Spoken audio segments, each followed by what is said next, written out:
What's up, Steve Shaw? Sally's in the house. Thanks so much for joining us tonight for another Cooking with CFN and Cameron Tait episode. Cameron's just getting ready in the background as I'm watching you guys put your comments forth. If you have already put in an answer, great. There's still a chance for those who are going to be eligible for the giveaway, which is, of course, a Scotty pack. And, of course, all of our Cooking with CFN segments are sponsored by Outdoor Flavors. And the Scotty pack consists of the lemon pepper dill, my wonderful crispy Cajun. That's one of my favorites. Beer batter. We've got the roasted garlic butter and chive. And, of course, you can't forget the campfire barbecue. So we'll be giving this away at the end with Cameron. We will figure out and spin the wheels. We'll figure out all of those who have made themselves eligible for the giveaway. But as I said, if you want to put an answer in the comments and you haven't done so already, by all means, please do. And we will add your name to the wheel before we spin it. How's Barry? How's Richard? Douglas? Yeah, baby. What is your weather like all the way up there, my friend? I also want to pay close attention to, it is December 1st, or is it the 2nd? It's the 1st. Thank you. We're going to be doing our Christmas giveaway. And it's kind of cool. Wait for the post. It's going to come either tomorrow or on the weekend, but it's a cool little prize pack. And Santa's getting all ready to do his thing to give it away. And there's quite a theme with it as well. And if you follow CFN, you know the Beelers. And if you want to fish like a Beeler, you're going to want to stay tuned for the next 24 days here at CFN because it'll be a cool little giveaway. Without further ado, I want to bring in the one and only, and it's been a long time since we've seen this fella. He looks different. No, he doesn't. It's Cameron Tait. Hey, Cameron. Good. How are you? Well, you know what? Never as good as you, but I keep trying. And as I said, it has been a while since we last spoke to you, last did a segment like this. And I think right off the bat, tell us what you've been up to. Oh, my gosh. How much time do we have? This is true. You just got back from was it the Winnipeg Ice Show or the Manitoba Ice Show? Yeah, it was the Winnipeg Ice Fishing Show. It was 3 weeks ago, 4 weeks ago. It was crazy. You know, it was just people here, obviously, because of the cold temperatures. You know, they embrace ice fishing. It has exploded in the last 5 years, the last 10 years, you know, with the invention of like better augers, better gear, insulated huts, you know, and, you know, snowmobiles and just everything for ice fishing and all of the inventions and little tweaks and things. It was a hub of activity.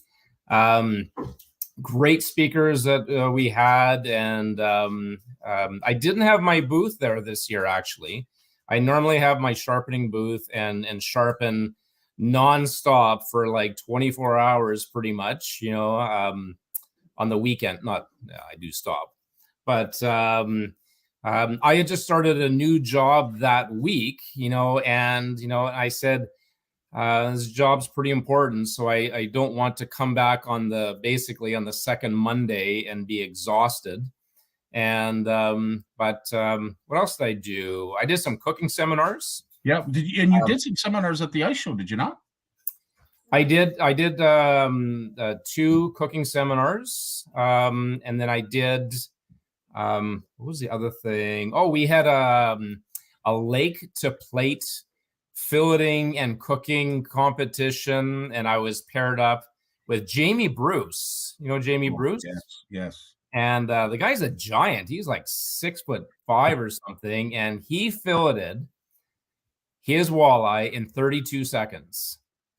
Wow. And so then he passes it off to me, which is basically, you know, the cook, and I made a Thai curry walleye dish for 2 judges in 1 minute and 30 seconds or something. It was crazy. And he's just cheering me on, but really aggressively cheering me on, you know, because he wanted to win, and we won. It was a hoot, I tell you. And so there was, I think, 5 teams, and What else? What else have I been up to? Yeah, I left my position, at it was an assisted living. I was there for almost 5 years as culinary director. I moved over to Cisco, Winnipeg as a business resource consultant. Great job. It's super dynamic, and I'm thankful, and I'm very grateful for having the opportunity to work there, and work on my talents and things that I haven't done in the last couple of years, and working with restaurants and hotels and clubs, and designing menus and designing kitchens, designing food products, and everything. It's vast. Hey, Terry. Now, most of us that are watching anyway, live in Southern Ontario, and you are at a latitude not quite up where Douglas is, where it is minus 35-ish. But dying to know, have you been out on the ice at all? No. It's funny. When was it? I think last week, or no, it was Monday. I said to my friends, hey, let's go out ice fishing on the river this Saturday, like this coming Saturday. Yeah. And I got 4 hard no's. Anyways, yeah, people are ice fishing in certain locations. We've had some really high wind. It's blowing the very little ice that we have around. In the Duck Mountains, Western region, they've got some good ice. Mm-hmm. But I tell you, when the wind was almost 70 kilometers an hour yesterday, and it blew the ice that we did have sort of in the southeast basin of Lake Winnipeg. And I'm not sure on the river. I think the river is still okay, but it could be almost like in Minnesota, where all those anglers got stranded. Yes. Right? I think it was in Minnesota. Yeah, it was. Yeah. Where the ice broke off, and all of a sudden, there's hundreds of people stranded. Yeah. So I love ice fishing. We go almost every weekend, but it's December 1st. And I was going to say, it is December 1st, and typically, as you mentioned before we went live, Boxing Day is your day to get out on the hard water. And is it just this migration of Manitobaners out on the hard water and the big windy? Manitobans. Winnipeggers. It is quite the spectacle. And, I tell you, it doesn't matter how much ice we have sometimes, warm temperatures, cold. Boxing Day, it is a parade of people out onto the ice, out onto Lake Winnipeg, onto the river. And not just there, just in every lake in the province. But it is like a freeway out onto Lake Winnipeg. And I really wish, maybe I'll film it one morning, of the hundreds of vehicles driving onto the ice. And basically, only maybe 2 access points, in particular, that are very, very popular, which is only about half hour north of the city. And but it looks like a freeway, as the sun, hasn't come up yet. It is an amazing spectacle. Do you sit back and is it like that it was the channel down in Florida where everybody sits and takes videos of all the boats that almost capsize leaving out of the channel? Is there some interesting stuff dragged out there that everybody probably just sits there and why are they doing that? Well, there's sleds, 3-wheelers, 4-wheelers, quads, tracked vehicles. There's Argos. There is, what are those big tracked vehicles? It's snow bears. Well, yes, the snow bears for sure. I can't remember. It's like an extreme off-road vehicle. Maybe someone knows what it is. Serb. Anyways, it's got wheels that are like. Oh, yes. Yeah, I don't know the name of it, but I do exactly know what you mean. Anyways, everything that you can imagine, is out onto that lake and pulling flipovers and huts and ice trailers and Sherp. That's it, Lloyd. It is, there's like 10,000 people out there easily on a Saturday, on a Sunday, basically in the lower section of Lake Winnipeg, from side to side. And there's many access points, but it's a great big bowl. There are some structure points, but very little. And as it is December 1st, of course, this is, I would say, the start, if you haven't already, the start of decorating the house for the holidays season. And Sandy is in fine form. Most of the house is decorated, but she's still at it. Cameron took us for a tour before we went live, and there is maybe a few nook and crannies that are still left that you could hang something, some garland, but I would have to say that house is ready for the holidays. Yeah, it's all, and this is just this area here. I'm very proud to show all the work that she does, and then downstairs is decorated as well. Incredible. And she loves Christmas, and I'm a lucky guy. Attaboy. Now, if you do get out on Lake Winnipeg and you do happen to pull in some eyes, this recipe that we're doing tonight goes perfectly with walleye or pickerel, whatever it is you want to call it.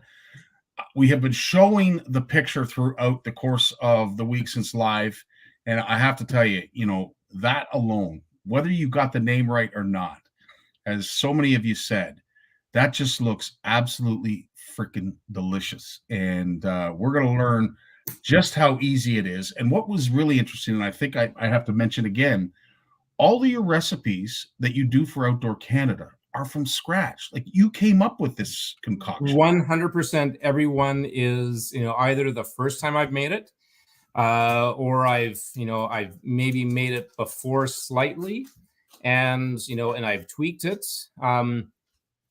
I create 6, 7, 8, 9, 10, 11 recipes in a year for Outdoor Canada alone, and everyone is very, very unique to the season, and I'm already planning, a little bit behind, planning the dishes for 2023. There will be moose, and there's going to be duck. There might be a bear dish. There's going to be trout and walleye, of course. And the next dish, actually, I'm going to be playing around with it this Saturday. It's a walleye dish, and it's kind of a classic dish in a way, but sometimes it's served in a certain way. I don't want to give it away. It's going to be with asparagus, walleye, and red pepper, and provolone cheese, maybe. But it's fun because I take the base knowledge, of a chef, of the dishes that I've created over my career, and my biggest challenge is when someone, here's the magazine. When they open it up, when they come to the page, I want them to look at it and say, wow, that looks good. And then for the ingredients, read the ingredients. Geez, I'm on the wrong page. See, I got my glasses here. No shame in that, my friend. So as the recipe, I'm showing here. Jesus. Okay. So when they read the ingredients, I want them to take a look and say, hey, I've got those ingredients in my fridge, in my freezer, and for them to read the directions and say, I can make that, and it's super simple. So that's my challenge all the time, is to create a dish that people don't get stressed about and don't say, oh, that's totally out of my wheelhouse. All you need is basically one pan. Perfect. And for those that aren't on dishes when they clean up after the meal, or are on dishes, they'd appreciate it, because you can serve it with rice. You don't have to serve it with a vegetable. There is, the spinach and bacon. in there, and it's super tasty. It's smoky, creamy, little salty, and without a doubt, this is my most. She'll kill me if she's in the shot. It is my most requested recipe, and I'm pretty proud of that. And if I go back to last September, a year ago September, I'm trying to think of a dish to do for that January issue. And honest to God, it took me 30 seconds. I was like, okay, I want to come up with a dish. I want to use walleye. Something really simple. I started thinking about like classic dishes that I have done in the past. Oh, Sally likes bacon. And I said to myself, I was thinking about, I was listing some certain ingredients or dishes in my head. And I said, Rockefeller, and I've done an oyster Rockefeller. So then I'm like, okay, so I can add cream to it, but cream doesn't normally go, but cream will make a sauce. And, blah, blah, blah, spinach, garlic, bacon, everything makes sense together. The flavors really blend well. So I always call it a flavor marriage. All your ingredients really want to come together like that. So I created the dish, sort of in my head in under a minute, just based on the premise of the ingredients and how they taste together. So I made it actually at the Winnipeg Ice Fishing Show last year, and it was a massive hit. And there was a guy actually this year at the show, and I was talking about the dishes that I had done in the past, and he puts up his hand. He goes, I've made that 10 times in the last year. Wow. So yeah, it's really simple. It's a one pan. It's awesome. So before we get going, and just to add, Cameron and I would love to see the first CFNer that is watching tonight or watching in the future put this dish together and do your own je ne sais quoi to prepare it. We'd love to see you share it with us, because at the end of the day, Cameron is going to make it look very easy. He's going to make it look very delicious. But if you've got a certain, splash of something that you'd like to add, we'd love to see your rendition. Totally.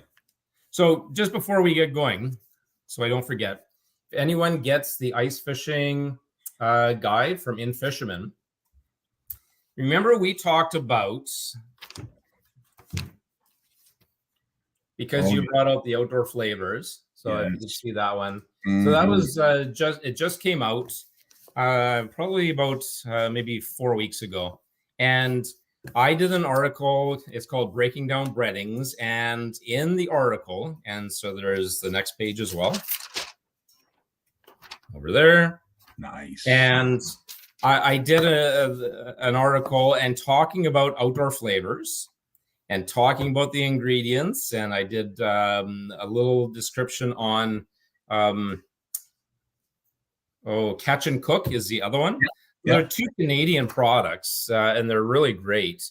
And they got trimmed, like a whole page got trimmed. And so I feel bad that I did write about them, and I talked about the benefits, the gluten-free, the natural ingredients, and all of the flavors. And I tell you, the hardest part of writing an article is not to make it sound like an infomercial. Right. And not plugging. Yeah, I want to plug those two products, because they're Canadian, and Jay's a personal friend of mine, and I really wanted to promote those because it could make a big difference if it's in a big magazine. But it got cut. They kept my recipe for my secret fish beer batter recipe that I made up, but it got trimmed. So I was pretty disappointed when that happened, to be honest. Well, it's the thought that counts, and we appreciate it, and so do the folks over at Outdoor Flavors. So, yeah, thanks for that, Cameron. Now, obviously, we are going to be discussing walleye Rockefeller. And if you haven't already, put your answer in the comments on the posted pic and basically the advertisement for tonight's show. By all means, throw it in the comments now. We'd love to add you to the wheel, and we are going to be giving away a Scotty pack of outdoor flavors. So we will flick the camera over now. We'll get Cameron going, and let's get hungry. Okay, let's get straight away. Can you ever get used to the opposite, of the? I'm sure you do. By now, I already have, yes, but it's still, it doesn't matter. Jim and I have been doing this for I don't know how many years, and it's something that really upsets him, that he struggles with. And yes, it's your brain has to do different of what this is happening here. So, anyways, so why don't we? I'm going to start doing this. I'm just going to chop some garlic really quick. But what I think we should do is we're going to show how simple this is. And I made this recipe for 2. We'll get it into the oven. And how about we talk about some of the dishes that are coming up a little bit in Outdoor Canada. And there's something else I was wanting to talk about. What was it? Was it the December issue that has the 5 recipes? Yes. That's right. Okay, good. Okay, so how many? I think there's like 6 ingredients. 1, 2, 3, 4, 5, 6, and then seasoning. So the premise of this one here, it's all done in one pan. The fish, this is what makes it really unique. The fish and the bacon, they're not even cooked in the pan. Have you ever heard that before? No. They're not cooked at all until it goes into the oven. Now, there's a couple questions here. When it comes to freezing your walleye, is there a specific method that you'd like to use? Who asked that? That's Jeanette. Jeanette, that is a great question, because how did she know that I want to talk about this? So what I do is I take the walleye. So this is roughly a 4-ounce fillet. This was caught late fall, and the recipe actually is for 8 ounces. So I'm going to do 2 fillets. Put that one away. What I do is I take these fillets, pin bone out and everything like that, and then I wrap them flat in saran wrap. So I offset them, like this, and I usually put 4 fillets per saran wrap. And then what I do is I use my cryovac machine, and the juice actually stays inside the saran wrap, because when you're doing a cryovac and if there's any juice, it'll go out while it's getting sucked, and then it won't heat the bag properly. So 2 things you can do. You can either put paper towel at the front part to prevent the leaching out. I also like to wrap it in saran wrap, and even if the bag does open, you've got another layer to prevent it from getting freezer burned or stuff like that. And yes, Sally, absolutely. If you have the luxury of living up in the Timmins area or perhaps on the shores of Lake Winnipeg, you get that opportunity to eat it fresh. But yes, there are so many different ways to freeze walleye, or any kind of catch for that matter. I personally like to fill a Ziploc bag full with water so there's no air, and then immerse that into the freezer. But everybody has different ways of doing it. If it works for you, then it's the best way.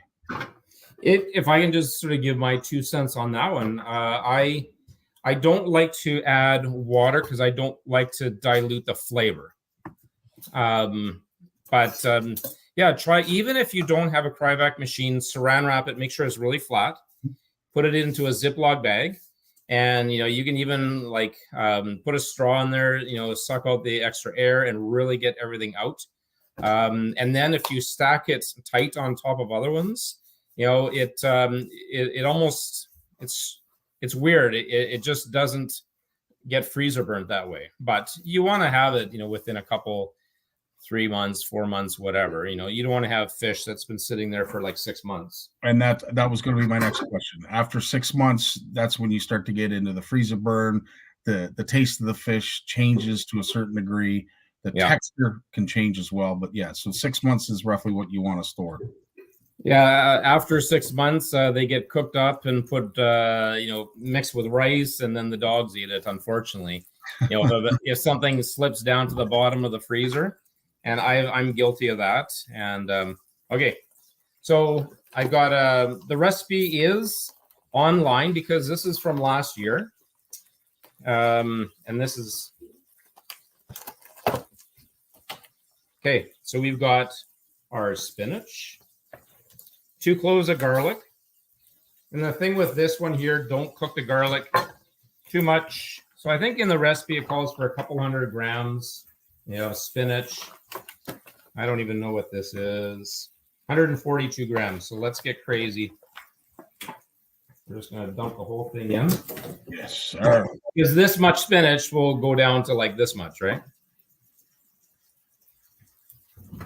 Yeah, Anthony. Yes, I believe that. You rarely freeze anything in your house, and there's nothing like fresh fish. Absolutely. Sally's asking, at what point do you add the butter? So butter first, then the garlic, spinach right after that. I'm gonna in the recipe it did call for salt, but you really want to be careful. I'm gonna add some pepper in there as well. Just with the salt content of the bacon, you want to be really careful that it's not over salted. Okay, and this would be high heat, low heat that you have on high heat, because you don't want the spinach to boil. You want it to cook as quickly as possible and not be drab. Mm-hmm. There's a lot of times, you really want to cook things as fast as possible, keep the nutrients in, keep the color in, develop caramelization, of proteins, caramelization of sugars. See, it's almost done. So like I said, this is going to be really quick. So I'm going to take the fish and I'm just going to cut it into like 1-inch chunks. Just like that. Jeez. Nice. Everyone knows what that is. Okay, so now it's pretty much done. So I'm going to take 1/4 cup of whipping cream. I have a 1/2 cup there. Okay, 1/4 cup. And that's going to reduce down. Everyone write this down. Do not use milk or half and half or whole milk or coffee cream or anything like that. You have to have a 33 or a 36% cream. A friend of mine asking, with this recipe, Cameron, have you ever doubled or tripled up your portions for large meals and big family gatherings? Oh, 100%. And the funny thing is in the recipe, I think my wife, she got this container, this little vessel thing here. I think she got it at where'd you get it? Winners or something. Or anyways, it was a really cool sort of a copper sort of a pot here. It has like nice little handles. So I actually adjusted that recipe for 2 so it would fit into that pan. How crazy does that sound? That's a picture of it. Everybody's looking for it, but that is a good helping of walleye Rockefeller, or any kind of Rockefeller for that matter. But wow. Delicious. Okay, so now it's still the heat is still on. I'm just gonna place the walleye in, and again, this is just for 2 people. So now it's 4 slices of bacon. You can do 2, but it's raw. Okay, so now I'm going to turn off the heat. My oven's at 400 degrees. So now, the thing is with this one here, you want a really hot oven because you want to crisp up the bacon. Okay, so the salt is going to be on top, of the walleye. That's going to go infuse into everything. So you can see that right there. That's it. So now we can just have small talk for the next 10 minutes. How's that? Interesting. So I hope everybody followed along. That seems so easy, almost too easy. Yes, absolutely. This is a comfort food by the looks of things, Barry. If you are on a diet, this is probably not necessarily what you would be eating, but if you want to look like me, yeah, absolutely. You want to eat lots of this. But having said that, again, you make it look so easy. You add ingredients that obviously are very, available. Even though we have issues with supply chain, a lot of this stuff is very, very easy to access. And again, doing it in the proper steps and making sure that you're adding the correct ingredients at the right time, not overcooking, not undercooking. These are all keys. It's funny. There is a lot of times when I'm creating a recipe. Sorry, I'm squinting as I'm reading the comments. I wear my glasses almost all the time, and I think I've worn my contacts like twice in the last like 2 months. And anyways, I physically go and open my fridge to say, okay, I want to create a dish, and my fridge is just like everyone else's. I don't have lobes of foie gras and chanterelles and and a whole moose leg in there or anything. I look at things that everyone have, and I did a recipe for Jim McLaughlin, Big Jim. It'll be in the winter issue, and it's basically it's a crispy Cajun walleye, on a bacon pepper hash with a chipotle mayonnaise, and I've got it on this phone here for a picture. Otherwise, I would show you, but it's everything that I had in my pantry, and just potatoes, bacon, onions, peppers, and I did this Cajun deep fried fish, which I don't do a lot of.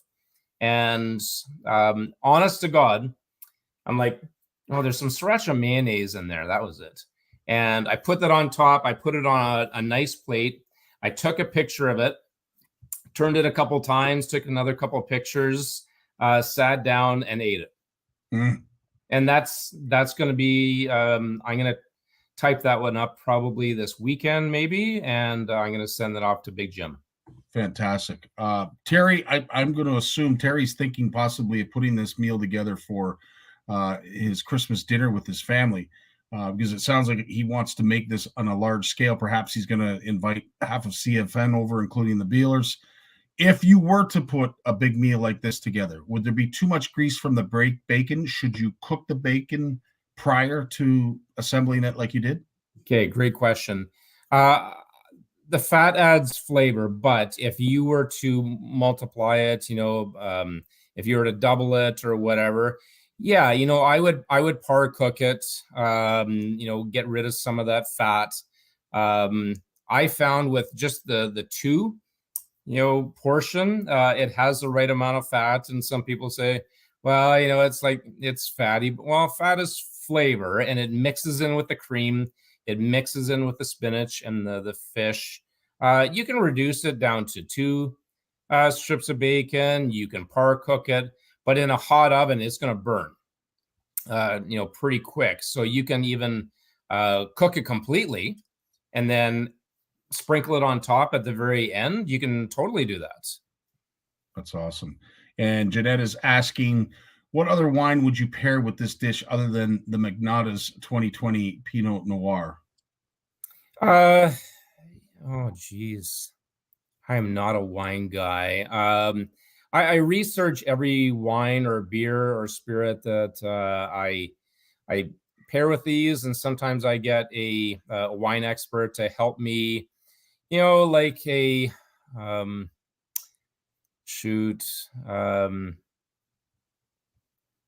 yeah, a Chardonnay wouldn't go. I was just going to say a Chardonnay would probably be a good choice. Yeah, it could. It's if you have an oak Chardonnay, you can because of the bacon. It would pair okay. Um, even like a stout beer would be fine because it's Yep. pairing up with the bacon. It's um, it's really there's no right and wrong, and there used to be you have to drink fish, have fish with white, and you have to have red with meat, and it's just not that way anymore. And you can have a beer, you can have other things. And I'm far from a wine connoisseur expert. Well, I'm Many not either. for many years I couldn't drink wine, especially red wine, because it would give me terrible migraines. It's better Oh, now, but wow. I abstained, quite a bit actually from consuming any kind of alcohol because it would just trigger my migraines. Yeah, absolutely. That's a good school of thought to stay on. But I do go against the grain when it comes to wines. And yes, as you mentioned, fish usually goes really well with a white wine. On the other hand, if it's a rich dish that you're having, and I would consider this a rich dish, that's when I like to get into the Cabernet Sauvignons. And I know it's typically something that you would drink with red meat, and I love it with red meat, but I would also hazard that a glass of Cabernet with this would be good as well. Yeah. And the really fun part is um you try it, and it's I'm sure it's not going to be terrible if it doesn't pair well, big deal. Um but it's all about just sort of experimentation. 100%. So at high heat, we put this concoction together, and then you preheat the oven to what again? Just in case folks didn't get that. Preheat it to 400 degrees. It roughly takes 10 minutes, 12 minutes. It's been 7 minutes so far. The bacon is starting to crisp up. That's why I said if it is a par cooked bacon or a fully cooked bacon, put it in at the very end. I'm going to be taking some Parmesan cheese in Nice. about a minute and a half. We're going to sprinkle that on top as well, and that's going to absorb the cream and a little bit of the fat, and it'll just sort of gratinate a little bit. Right. Yeah, Dave, I like the beer option as well. Now, I do have to say that folks are starting to use air fryers quite often. Would this be a good selection or a good dish to try with an air fryer? I think that if you can, I don't have one. I think that if you put it in a vessel that you can bake because it has lots of liquid, right? Yeah. Yeah, it could work. It's just a matter of, the bacon might even cook a little bit too quick because that airflow and, it is a convection style of cooking. Mhm. Anytime you had a convection oven, you have to reduce your temperature, usually about 20 degrees, Gotcha. because it really drives the heat right into the product. It cooks faster, but it dries it out as well. And for the folks who are watching, what do you prefer? Do you prefer your bacon to be crispy? Do you like it just cooked? Some people like it, floppy? But how do you prefer your bacon? I'm one that loves it crispy. I love crispy bacon. Yeah. Yeah, it cooks a lot of the fat out, which is good, and I can do without. But that's why I love the air fryer. The air fryer gets rid of a lot of that fat, and it crisps up the bacon. My wife likes crisp bacon for sure. I like it, maybe like 3/4 cooked, just a little bit crispy, but I like it. Yeah, I like it anyway as well, Dave. There's a guy that I used to work with, and he used to chop bacon for bacon bits, and he used to like eat it raw. And he's a crazy German, so. I said you're gonna get worms, eating that. I don't know. I think that's an old wives' tale. Everything would give you worms back then. 100%. Well, I mean, let's face it. They used to eat steak tartare, which is basically just raw hamburger. I would watch my parents do that on a regular basis and never could understand it. They go to a restaurant, order the same. I could never understand that. At the end of the day, You know what, Jeremy? He's maybe psychic for my next dish. Yep, very psychic, very well So done, Jeremy. there's two different ways that I'm gonna try it. It's what the hell, I'll tell you. So it's gonna be it's called a princess. So princess is basically a meat that has like a chicken that is wrapped around asparagus, fresh asparagus. And I'm gonna put some julienne red pepper, and then the asparagus, and then I'm gonna maybe experiment with a provolone cheese. You can use a lot of different cheese, just not cheddar. And then you wrap it. So I'm gonna do one without bacon, and then the other one I'm gonna wrap it with bacon, and then I'm gonna bake that. So yeah, you heard that'll be for if everything works out. I've got a couple good ideas. That'll be for the March, April Outdoor Canada recipe. Jeanette is asking here for some Greek perch next time. I think we did that, did we not? You did a. You know what? I was just looking through my magazines because I was trying to find this one. That was in the summer edition last year, 2022. Yeah. It was a Greek baked perch. Same thing, you know. I was like, what is something that's super simple that everyone has? Not everyone has feta cheese and black olives, and but a lot of people have peppers and onions and olive oil and garlic. So the whole premise was, you know, you have. I'll take this tablet. You just lay your fish down, and then literally you take your, you know, diced peppers and onions and olives, olive oil, seasoning. You toss it in a mixing bowl. You pour it on top. You fire it in the oven, and I actually did it on the barbecue. And you take it out, and I sprinkled diced cucumber, and feta cheese. And it was really good. And you know, I'm super critical of my cooking, but when I tasted that, I was like, oh, it's pretty good. You know, so cooking is all about just creativity. I got to put this on. Right on. Gotta have fun. Some great options, and if they're, you know, perhaps maybe the next time we do this, obviously Cameron's going to share some of his upcoming recipes with Outdoor Canada, but at the end of the day, there might be a recipe that you folks would love to see done with a certain species of fish that perhaps I don't think, I'm just throwing this out there because I'm sure Cameron's thought of everything, but perhaps maybe Cameron hasn't thought of, maybe that you've thought of but didn't maybe want to do it because you didn't know how to, as Cameron always says, marriage the ingredients and the flavors. But yeah, absolutely delicious, and I can almost smell it from here, Cameron. Holy smokes! You know what? The bacon, the garlic, the spinach, the Parmesan cheese.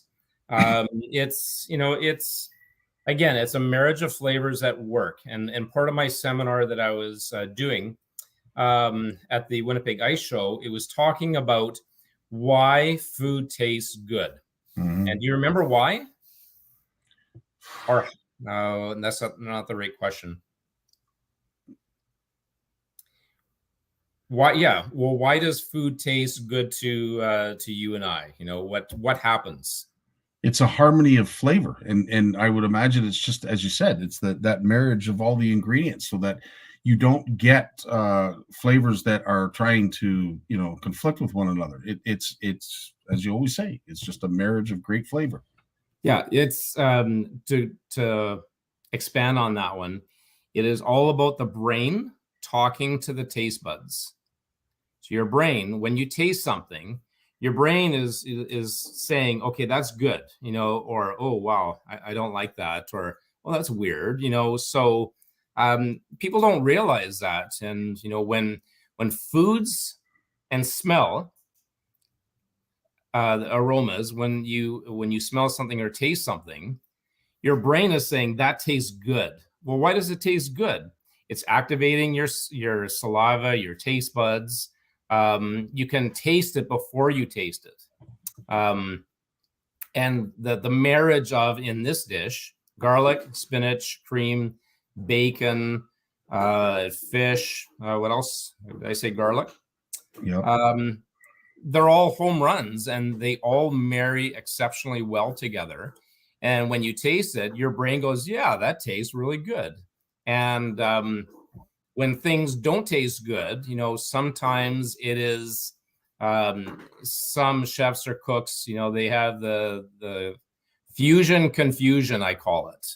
And when they put two really bizarre ingredients together, and your brain goes, that's weird. I don't know if I like that. You know, it's like, you know, taking an Oreo cookie and dipping it in soy sauce. You know, your brain will say, there's something wrong here. It's salty and creamy and chocolate and soy sauce. They don't go. And so that's I just made that up. It's a good explanation. Terry's asking, would you at all with this dish broil for a few minutes? Absolutely. You know, and it really depends on where it is in the oven. If it's in the middle, if it's up higher. The recipe that I just did, it's actually coming out, in the next week or two.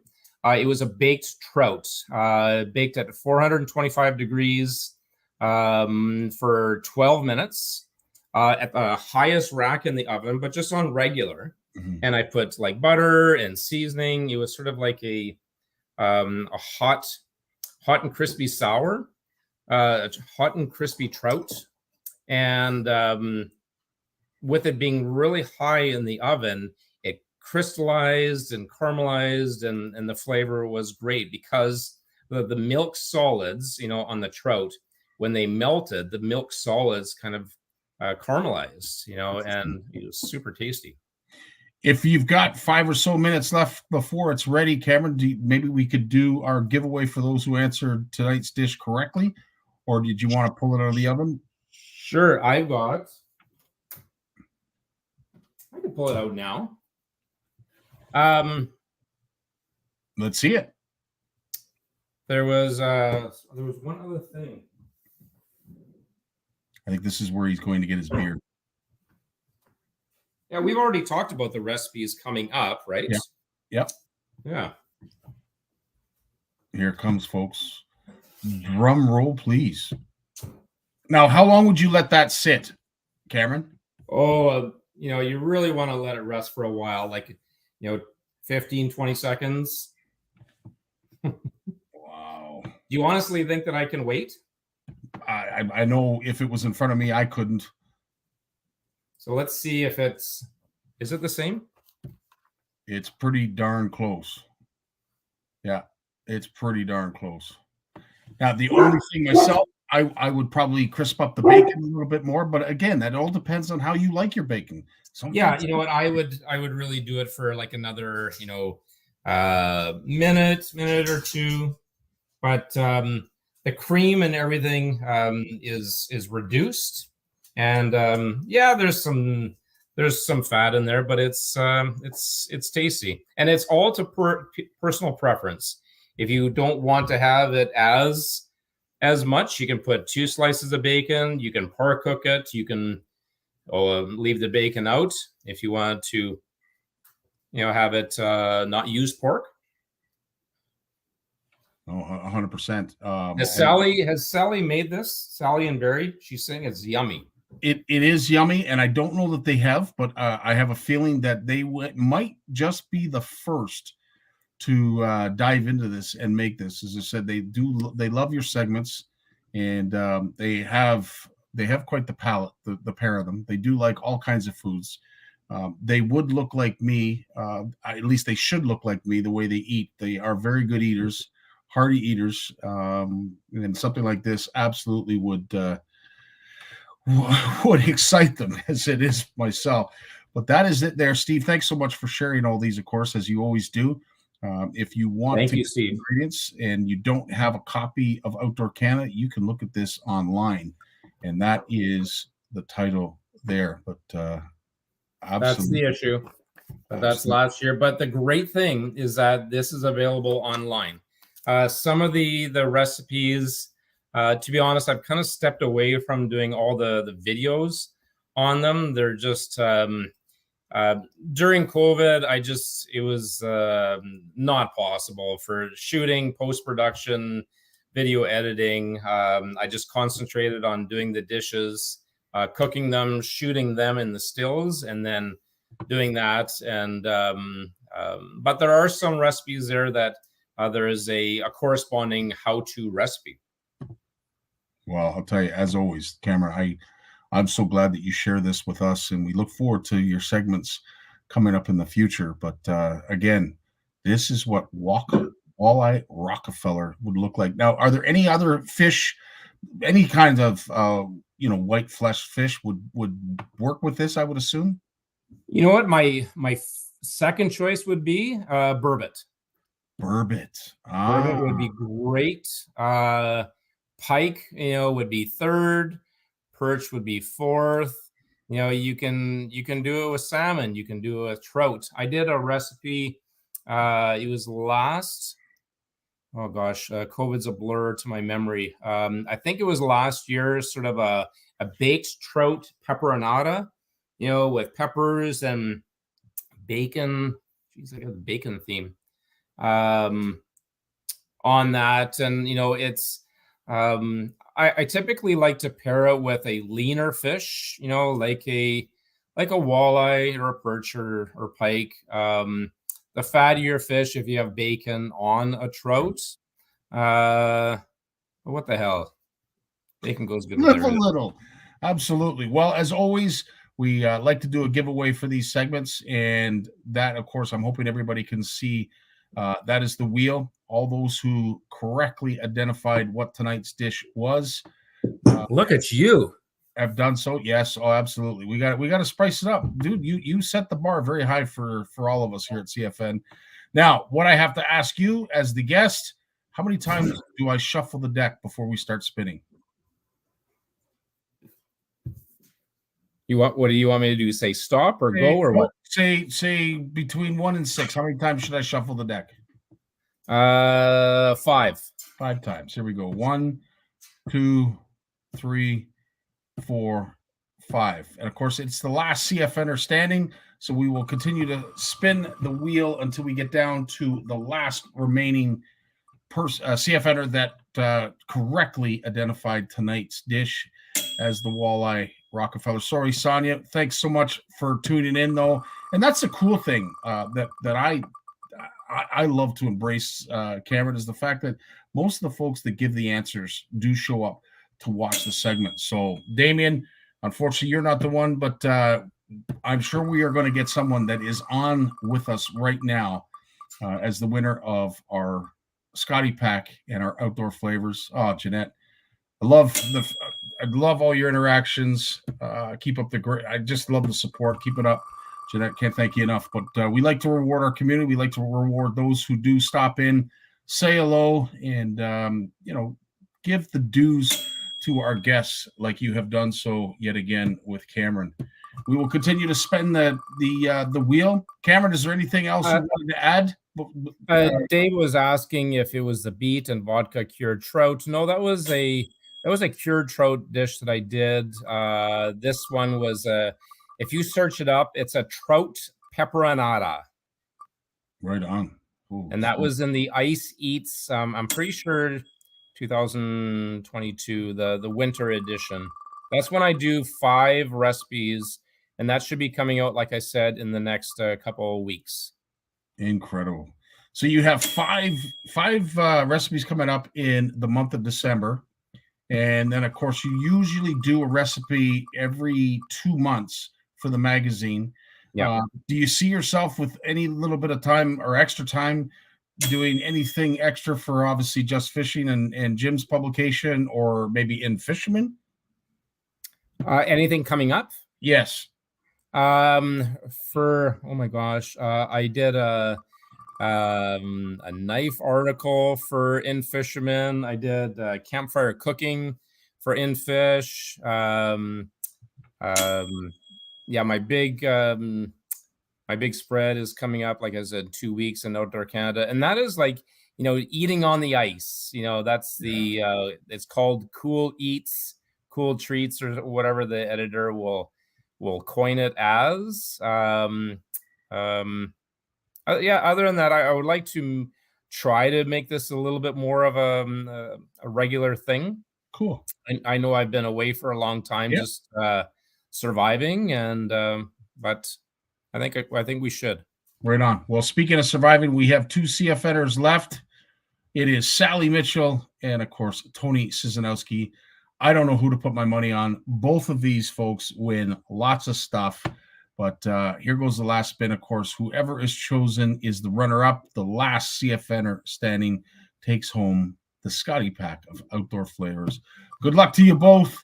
Thanks for both of you for stopping and joining us. And, of course, all of your incredible comments. It looks like the one and only Tony Szynowski is going to take home the Scotty pack of Outdoor Flavors. Tony, I think I have your address on speed dial at this stage, so I no need to ask you what it is. Again, Cameron, I can't thank you enough for all that you do and bring us when it comes to your culinary attributes and skills. Holy, it's already 8 o'clock. I know. It's amazing how time flies. Just really quick, just scrolling up. So David said the candied trout, that was last year. So that was 2 years ago that I did the trout pepperonata. You've got to check that one out. And then also Steve has the Caribbean trout. A really quick story on that one. I actually did that recipe on the ice in Lake of the Woods with Gord Pizer. Mm-hmm. There was a couple people from In Fish, and I had cooked this dish on the ice using plantain jalapeno chips, and they couldn't believe, that I created this dish out on the ice and cooking it as a shore lunch in the winter. And Gord Pizer, it was the night before, and I drove out there, and he said, so what are you doing, it was the first time that they ever did a cooking segment, for the show. And I said, well, I'm just going to zip over to Safeway and see what they have. And he said, well, you don't know what you're making? And I said, oh, I've got some idea, but I'm going to find some stuff. I found these jalapeno plantain chips, and I created a dish just for them on that day. And then I did it for Outdoor Canada. That was in 2017. It was a Caribbean trout with a mango sauce, I remember. Incredible. Well, as always, I want to bid you, as well as Sandy and the rest of the Tait family, farewell. We will see you in the new year. I want to wish your family and all your friends and family in the Lake Winnipeg area a very Merry Christmas and a Happy New Year, and all the best to you in the new year, Cameron. Absolutely, the best to you and the whole entire CFN family. Right on. Well, that ends yet another segment of Cooking with Cameron Tait and CFN. We bid you farewell. We'll see you next Monday on CFN Live. For all of you, have a great weekend. Stay safe. Love you all. Take care.